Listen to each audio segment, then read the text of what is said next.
is. That's the DX Commander Nebula. Come on. There it is. Flexing pretty hard. 60-mile-an-hour winds. Hail falling. You can hear it on the roof of my 3-season room.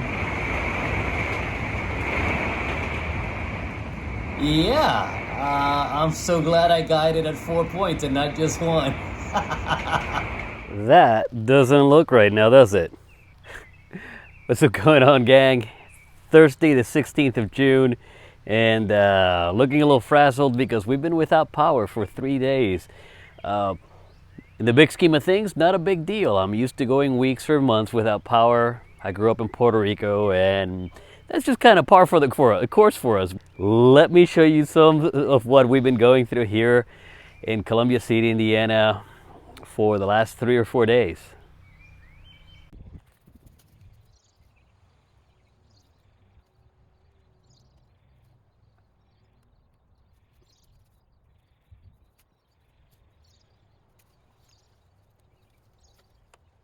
Okay, so this is my first inspection of the antenna after taking it down. I literally haven't taken it down because I wanted to wait until I had time to do this the right way. It looks like basically the winds were so high that it extracted this part out of the pole. Let's check out the other side and see. There it is.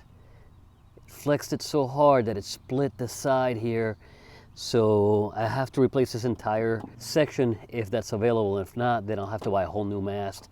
Actually, look at that. It even clean cut on the self-amalgamating tape. That's pretty gnarly. Let's take a look at the rest of this. So I was hoping that it was just a simple something I could fix, but obviously not. I haven't heard back from insurance yet, but I'm sure they're gonna cover this. Man, what a bummer. What a bummer. So what's the takeaway? First of all, no one in my neighborhood or no one that I know died. I've heard that someone did, but I don't have any confirmation because I haven't had time to watch the news. And, that's unfortunate if it did happen, but in the big scheme of things, even if it's one person over the amount of damage that we got in this area, it's pretty surprising that it's that low.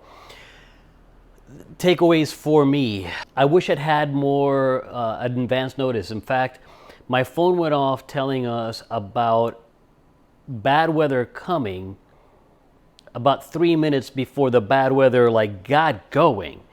So I had just enough time to run in here and disconnect my antennas. I didn't have time to do anything else. So putting down the mast wasn't much of an option for me. Basically, I got in here, disconnected my antennas. By the time I got back outside, the winds were whipping so hard that I wouldn't dare take down the antenna mast. I just didn't have enough lead time. Hindsight being what it is, if I'd had some other means of getting an alert, but even then, the only alerts that went out were about 3 minutes early. Other takeaways from this, don't rely on what you think is going to happen. I thought that as soon as bad weather started, without question, my local club repeater would be used by the Aries coordinator to get reports going in and out. So I turned my radio on, I had my roll-up J-pole inside of the house, I could make contacts, keyed up the repeater and said, hey, I'm here, nothing. A few minutes later, somebody else checked in, I talked to him, he's not a member of Aries. A few minutes later, another person checked in, and we had a rag queue of about 5 or 6 people going the whole night. Aries never showed up. So don't count on Aries, don't count on anything for that matter. Just know that there may or may not be somebody there. Don't count on them. I was fortunate enough that a couple of the folks that I was talking to are near me, and they offered their assistance. Said, hey, if you need any help, let us know. Other takeaways. Personally, I'm used to this kind of weather. I grew up in an island where hurricanes happen on a regular basis, and it's not uncommon for us to go weeks or months without power or water or service of any kind, be it telephone or cell phone or whatever. I was somewhat prepared. I was not prepared enough. I had water stashed away to keep me going for 3 days, and thankfully, that's all it took, 3 days, which is kind of amazing. At least from where I'm used to it taking a lot longer than that. Obviously, this was direct line winds, or a derecho as they call it. I don't know why they call it that. Can anybody tell me why that's the case? I mean, we are in the United States. Why are they using el derecho as a describer for this? They can just call it straight line winds, but what do I know? So I should have more water. We had ample food. We didn't have a generator to keep our fridge and freezer going. I had to make a last minute purchase of a generator a day and a half after the event. We couldn't get out of here the first day because the road was blocked. By the end of the first day, there was enough clearance that you could walk out without much trouble, but driving out wasn't going to happen, especially not with a trailer, and that's what I would have to do to bring a generator back. Midday or so of the second day without power, I went out and picked up a generator, also brought my gas cans, filled them up. I had gas for my mower. I didn't have a generator, so I wasn't prepared to fill up for a generator. And now I know that I need to make arrangements for that. The way I see it is I can fill up all my gas cans at the beginning of the summer, and if I don't use them on a generator, that'd be all right. I can use them on my mower to get my mowing done instead of going to the gas station every couple of months or every month to get more fuel. The issue there is storage, so be smart about how you store quantities of fuel. Don't put them in living spaces because, come on, use your brain. Other takeaways. I didn't have even the slightest possibility of getting another antenna up and running while the power was completely out. It would have been very cool to play radio with this entire area without power. Not just my street, but the area in large chunks, call it 20 or 30 miles around me, didn't have power for the better part of a day, right? And even then, when they started getting power, the nearest power to my place was still 2 or 3 miles away. So there was a good amount of time there where I could have played radio with a very low noise floor, but I didn't have a means to do it. I could have put out my any of my 49 to 1s, but I didn't have time. I was too busy taking care of the things that I needed to take care of. Maybe having a 49 to 1 handier or semi-deployed, I don't know. It's on the list of things that I may or may not do, not sure yet.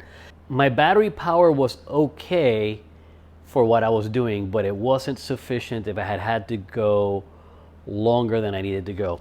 So what I did was I took my Bioenno that I use for doing parachute mobile or parks on the air and have a buck converter that lets me turn it into 5-volt USB output. And my brain, that was part of the plan from the beginning. If something like this were to happen, I have a means to charge the things that I need to charge, like my cell phone in case I can actually get a signal, which in this case was very difficult. Or perhaps my tablet, again, same deal, just to be able to get communications going because, Aries wasn't there. Just to be able to get communications going in some way or another. Obviously, I have family that knew that this happened, and I had no way of communicating with them, letting them know we were okay. I had the means to keep the phones charged, but there wasn't any cell phone signal to be had. We had to walk something like 2.5 miles to be able to get enough of a signal to be able to send messages out. So the fallout of this is that we're better prepared. We have a generator now. We have the means to connect the generator to home without using a transfer switch. Yes, I know that I have to turn the breakers off. I mean, come on.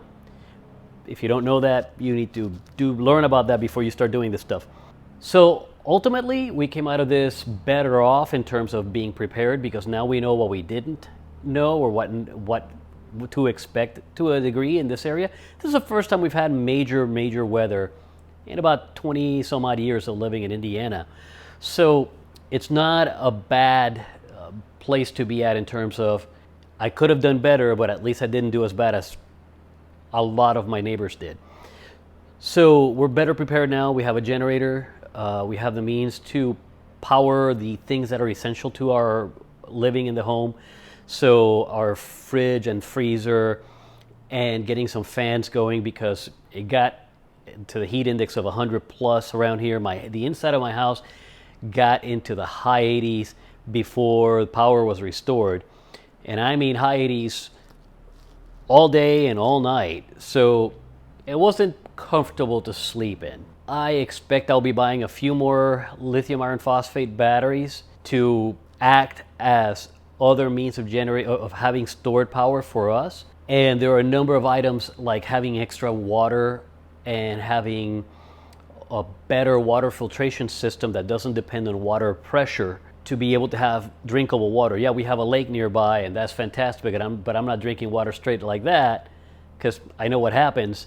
And boiling all that water would have worked. It would have been a lot of work. So there are multiple ways that we can be better prepared for this to happen if it happens again.